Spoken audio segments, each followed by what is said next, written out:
সুন্দর একটি রিসোর্ট সিম্পলের মধ্যে। এখানে কিছু ফুল গাছ আছে, ব্যাডমিন্টন ও ভলিবল খেলার কোর্ট আছে, সামান্য কিছু গাছ আছে, ফুল গাছ।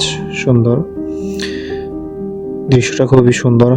বিকেলবেলা মৃদু রোদ ও বাতাস। ভিতরে দেখি কি আছে।